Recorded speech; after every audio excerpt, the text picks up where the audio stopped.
shorted out. She fell. Someone caught her, and she heard herself grunt. She tried to focus on the undulating form haloed in the bridge lights. She tried to move, to breathe, to scream, but only squeezed out a weak squeak that she wasn't even sure had come from her own body. But the jolt that scrambled her circuits had worked its way through her grid and was beginning to fade. Thought became clearer. And with thought, panic.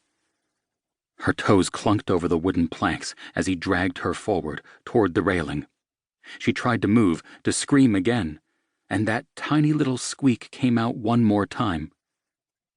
"Help," she screeched, but only in her head.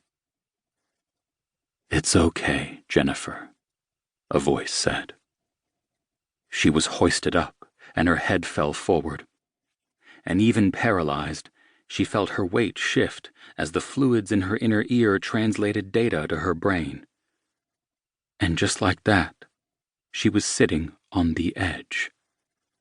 Her head lolled back, and all she could see were the suspension lines reaching up into the fog. This time it actually came out when she said, "Please." But he just let go.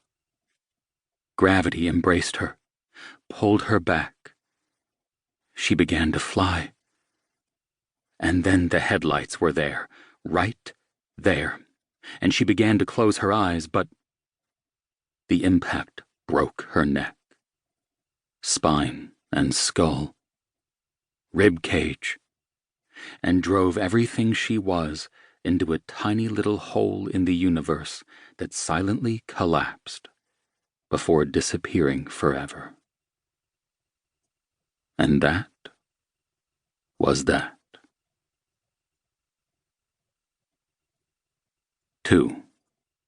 The Upper East Side. The Armory on Park Avenue was only a few blocks east and another handful south, and if the rain hadn't turned the city into a real-time film noir, and if Dr. Lucas Page weren't still recovering, they probably would have walked. Or at least his wife, Erin, would have walked. He would have limped. But the night was going to be boring enough as it was. He didn't need to add fatigue to the roster. So they were cabbing it. Lucas hated these functions.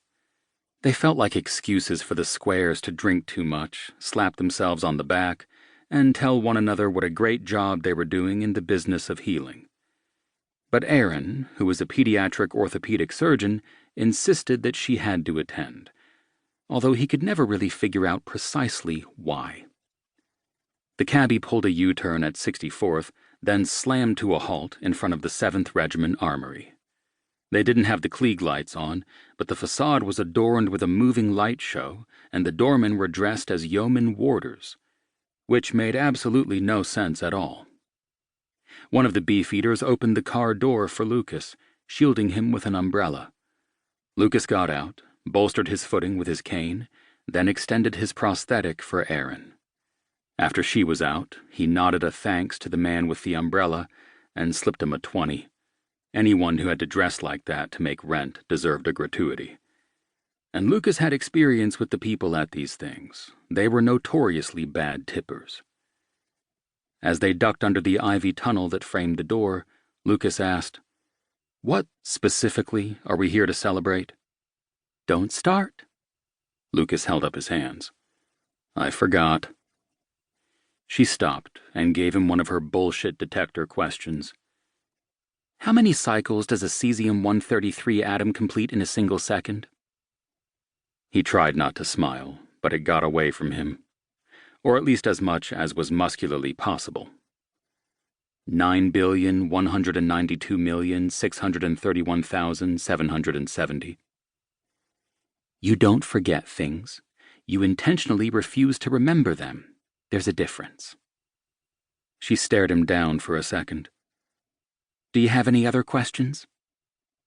"I'm still waiting for an answer to my first one." "We're not celebrating anything. It's a charity gala, just like it was last year, and the year before. The money we raise goes to the poorer hospitals in the city. See?" she said.